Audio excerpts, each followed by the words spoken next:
This is a Python class. It is also in full an AI agent, one that NVIDIA Research put on the internet in July. Look at the second method. Its whole body is 3 dots. That is not a placeholder somebody forgot to fill in. 3 dots is the instruction. It means a language model writes and runs that method at runtime every time you call it. Now look at the method above it. Ordinary body, ordinary Python. That one just runs, the same way it ran yesterday, with no model involved at all. Same class, same file.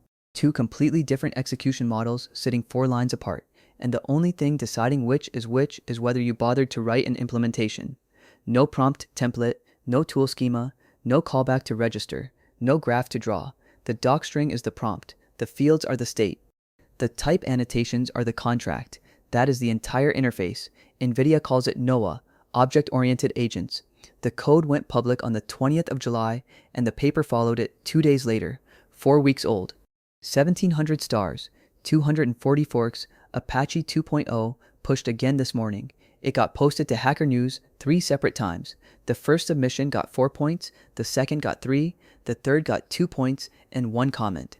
9 points total for a state-of-the-art agent harness out of NVIDIA Research. So one of 2 things is true here. Either the people who build agents for a living read this and shrugged, or almost none of them have read it at all, because the claim in that class is not a small one. It says most of what an agent framework sells you is machinery you already own and forgot you owned. Here's the paper's own description of the problem. Traditional agent development, it says, is split across prompt templates, tool schemas, callback code, and workflow graphs. 4 separate places to edit, 4 separate things to keep in sync, none of which your type checker or your test suite understands.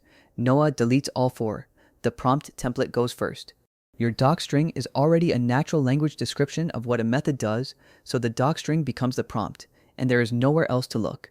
The tool schema goes next. You already annotated your arguments and your return type, and the annotation already says what shape a valid answer takes, so the annotation becomes the contract, and a bad answer fails as a type error rather than as a bad vibe. Then object state. Every framework has invented somewhere to stash what the agent knows between turns, a memory store, a scratchpad, a growing transcript. But a Python object has had fields since 1991, so the fields are the state and the loop. Orchestration in NOAA is ordinary Python you can read, step through, and edit, which means the model can edit it too, because to the model it is just more code. That last part is the one that changes how it feels to use. The model does not get a flattened text dump of your data. It gets the live object by reference with a bounded preview, and it acts by writing Python against it, control flow and all. If it needs to check 20 orders, it writes a loop, instead of you making 20 round trips. And there is a 6th idea, which is the one most frameworks get backwards.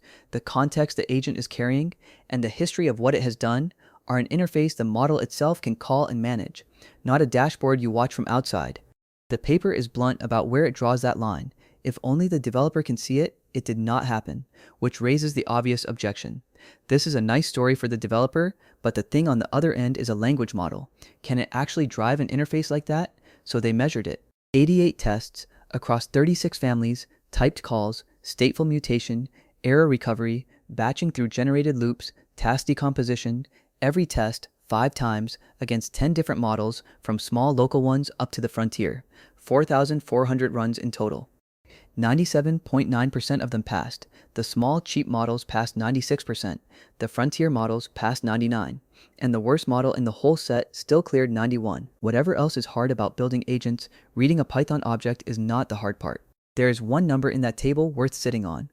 With reasoning turned off, NVIDIA's own smallest model, 30 billion parameters, passed just over half the tests. Turn reasoning on, same model, same tests, 85%. The interface did not change. The thinking budget did. Reasoning is doing the work a bigger model would have done, and none of this is tied to NVIDIA's models, which I half expected it to be. It routes through light LLM, so the same class runs against Anthropic, against OpenAI, or against a model on your own machine through Llama or VLLM with no API key at all. The one hard requirement is a recent Python 3.12 or newer, so the models can use it. The harder question is whether using it wins anything, and that is where the paper stops being a design document and starts being a scoreboard. On SWE-bench Verified, real issues, real repositories, the benchmark everybody in coding agents is judged on. NOAA reaches 82.2% at the highest reasoning setting. For scale, the framework that invented this write code as your action idea scores 68.4 on the same benchmark. Switch both to a different model and run them head-to-head. NOAA lands at 79.8, 11.4 points clear of the thing it builds on. On Terminal Bench 2.0, which is multi-step work in a command line, it goes from 46% with reasoning off to 73% with reasoning on. And with reasoning off, the setting where the harness has to supply the discipline instead of the model, the gaps are widest, 8 and 6 points ahead on SWE-bench, 11 and 9 points ahead here. Turn reasoning up and they shrink. At the very top setting on this benchmark, one rival passes it. The paper prints that too. But the number that actually matters is not any of those. It is this one. NOAA reaches 82.2% using about 28 model calls and 1.1 million tokens per task. A rival harness spends 66 calls and 2.2 million tokens, twice the spend, and scores 4 points lower. Part of that is a rule about quitting. A different rival stops the moment the model replies without calling a tool, and on Terminal Bench, 77% of its failed runs gave up inside 10 steps. In NOAA, the model cannot just announce it is finished, it has to hand back evidence and a command you can run to check. They also pointed it at security work. On CyberGym, which asks an agent to find and repair real vulnerabilities with the network cut off, it solves 86.8%. Two closed, specialized systems beat it. It is the best open source score on that board, and it beats the closed system from the lab that makes the model it was running. Then there is the one I keep coming back to. On arXiv 3, grid games where the agent gets no rules and has to work them out by playing, the same model scores 13.3% alone and 85 inside this harness, 6.4 times from the wrapper. The paper says the evaluation budgets differed, so read it as indicative. The reason is worth knowing, because it is the object model doing the work again. The agent plays, works out the rules, then writes executable code that predicts what the game will do next, and keeps it. In 22 of 25 games, it held on to a working model of the game it was playing. Strip that memory out, give it a plain markdown file to scribble in instead, and on the earlier fleet, with the earlier model, the score falls by nearly 12 points. Same model, same games, same skill. The only thing that changed is whether what it learned survived the night. Which brings us to the part that gets left out of the write-ups. Every number I have just given you was produced by NVIDIA, running NVIDIA's harness, published in NVIDIA's paper. Would you move a production system onto a benchmark the vendor ran and no outside team has ever reproduced? Here is what makes this one unusual. NVIDIA got there first, in writing, before any reviewer did. The repository is named with a labs prefix. The package is on version 0.0.8.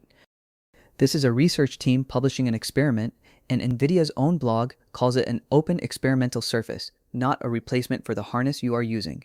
And then there is the safety note, which I would like to just read to you because vendors do not write paragraphs like this. It says the framework checks generated code and blocks dangerous imports, and then it says these are defense in-depth guardrails, not a containment boundary. The containment boundary is OS level isolation. Always run this inside a container or a virtual machine. Do not rely on the validators alone, and it explains why, which is the part I would put on a poster. A checker that reads Python cannot make that promise because the language will not let it. Open a file and you have arbitrary file access, import by path and you have loaded anything on disk. And reflection reaches whatever is left. The same restraint runs through the comparison. The paper puts NOAA beside 14 other agent frameworks, LangGraph and LangChain, PydanticAI, OpenAI's Agents SDK, Microsoft's Agent Framework, Google's ADK, and 9 more, and scores all 15 against 6 capabilities. And the bar it sets is specific. It only counts if the model can see it. A tracing dashboard does not count. Automatic compaction does not count. A hidden callback does not count.